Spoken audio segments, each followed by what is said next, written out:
While Canada is a land of lakes and wilderness, the reality is most Canadians live in cities.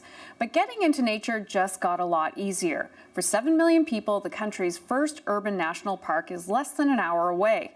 Today, Justin Trudeau got out on the water to encourage others to do the same.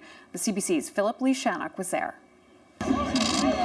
Continuing a family tradition to showcase what will be Canada's first urban national park. Admittedly, this photo op was a little predictable. Because after all, you all elected a paddler as your Prime Minister. It could be seen as a pre-Father's Day nod to another Trudeau who was pretty comfortable on the water. But this is not just a pretty backdrop. Trudeau announced legislation for an expanded national park on this land, one that will help reconcile how Canadians see themselves with reality. So many of us in Canada live in urban settings, but one of the great things about us is we don't define ourselves as an urban nation. We think of ourselves as a nation of wilderness, of wetlands, of rivers, of mountains. It's hoped this first ever national urban park will introduce the outdoors to more Canadians. Plans have been 30 years in the making, but recently hit some rough water.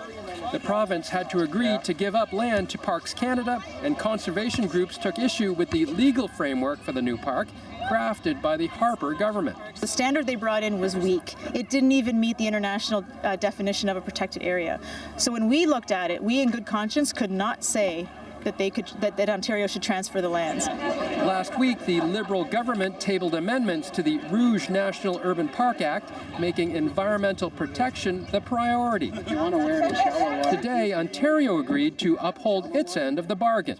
I'll be recommending to Cabinet that we transfer these lands to the federal government because we're satisfied that the federal government has fulfilled our requirement. This park will eventually cover 80 square kilometers. Now that's 22 times the size of New York's Central Park.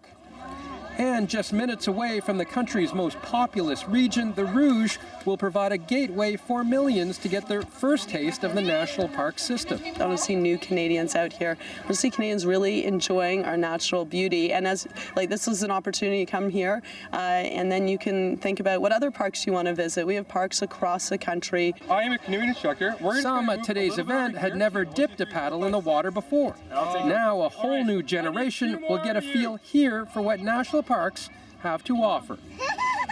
Philip Lee Shannock, CBC News, Toronto.